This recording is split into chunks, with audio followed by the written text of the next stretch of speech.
Hello Internet, my name's Lave and this week I watched Jason Bourne. Now I've been really excited about seeing this film. All day I've been walking around going...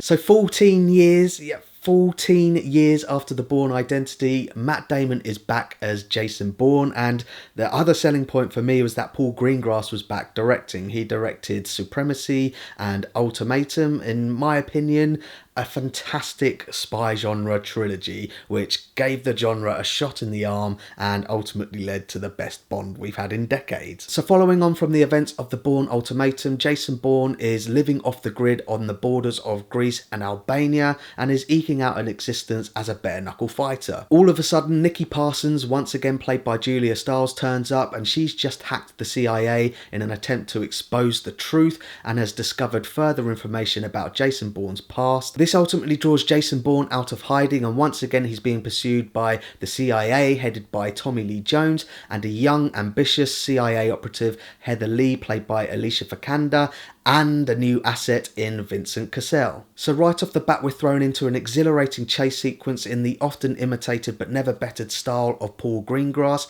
He absolutely owns the handheld, shaky cam, fast edit style. And to be fair, all of the action sequences are fine. They're what you would expect. They're all there. You've got the hand-to-hand combat scenes, multiple chase sequences, and there's even a scene in Paddington where Jason Bourne has to snatch someone under the nose of someone else. All good stuff, and as I say, it's what you would expect, but where this film didn't meet my expectations is in the story. Now I don't want to give away any spoilers, but essentially it is retreading on what's already been told in the Bourne Identity, Supremacy and Ultimatum, and for me that chapter was already closed and done, and I wanted to see Jason Bourne be taken somewhere new. There is a new revelation, but to be honest I was a bit meh about it, and even though Jason Bourne remembers everything, he doesn't know everything, but then essentially he didn't know everything in the other films. Now they tried to plump up the script with a side plot about a tech guru, kind of in the vein of Mark Zuckerberg and Facebook and the shady dealings that he did and how the government are really spying on us.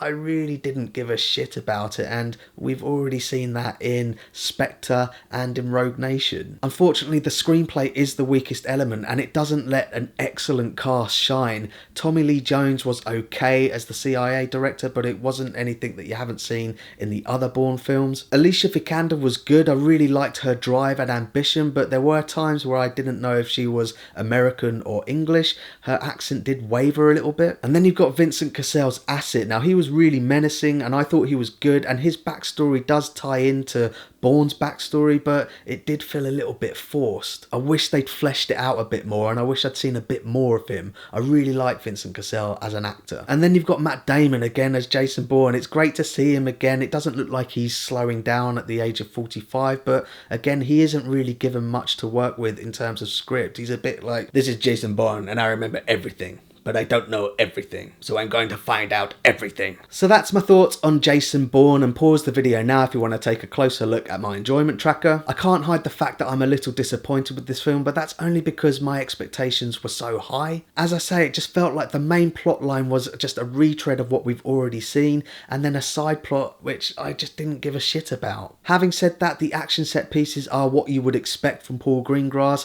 I would watch this over something like Fast and the Furious or Transformers any day of the week. I can't help but feel that everyone got so excited that Matt Damon was back and Paul Greengrass was back when nobody thought to invite back Tony Gilroy. He wrote the script for Identity, Supremacy and Ultimatum, and Legacy, which he also directed, but no one seems to mention that. I actually didn't mind the Bourne Legacy. I think it's actually got a better script than this one. It just obviously didn't have Matt Damon and the action sequence weren't as good. But hey, this film is okay. It's not the best Matt Damon Bourne film, but it's not like the film fell apart.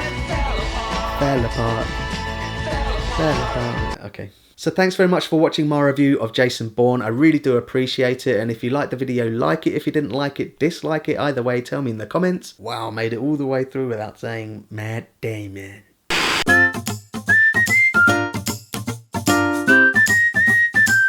Subscribe.